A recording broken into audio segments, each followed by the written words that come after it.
Welcome to WesternSlopeNow.com. Meteorologist Russ Pappas here. So we're wrapping up Wednesday on a really nice note. A little breezy, but all in all, not bad.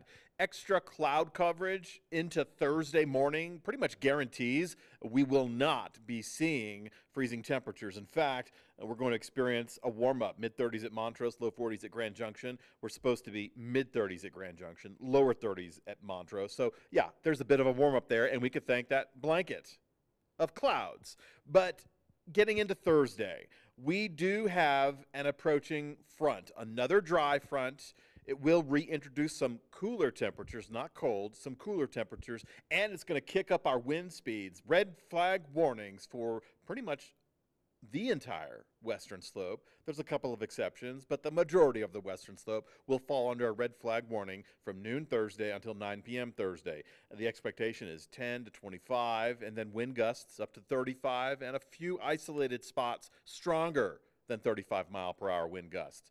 Warm, dry, and windy. Not good if you work with machinery that could spark. Not good if you're recreating with open flames or working with open flames. Hot engines, it doesn't even have to spark.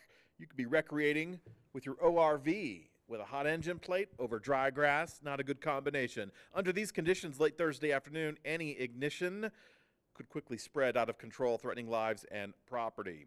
So expect a windy Thursday afternoon. That's a fairly typical spring day along the western slope. I just talked about the low temperatures. Let's talk about what that front will be doing. It's not going to put any precipitation into our area, so we continue with our dry conditions. Grand Junction has just now exceeded the -1 inch category on the deficit for the rain bucket. Montrose is approaching 1 inch and a quarter deficit. So our Thursday afternoon highs, we're looking decent. The front doesn't pass through until after sunset. So we're talking 7:40 Thursday night.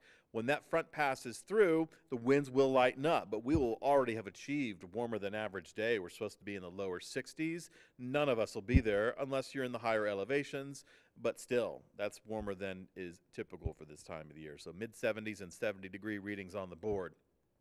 The cool air arrives Friday. Not so much Friday morning, but Friday afternoon with some reinforcing northerly wind. That'll put our temperatures down a notch, but not quite colder than they should be. We get into the weekend, Saturday and Sunday for Grand Junction, drier, clearer, sunnier. A little breeze Sunday afternoon is possible, but we're also looking at the potential for middle of next week for some unsettled weather. You'll see lower temperatures for the Wednesday time frame. You'll see increased cloud coverage for the Wednesday time frame. And you'll also should be experiencing stronger winds for that period. So that's something we're going to be watching, but that's really far out into the future. In the meantime, we have this dry front passing through. It's going to be a wind generator late Thursday afternoon. It'll be a cool down for Friday afternoon, as you can see for Montrose. But the temperatures aren't all exactly that cold. It's just going to knock us down to what is expected for this time of the year. The weekend itself setting up to be fantastic.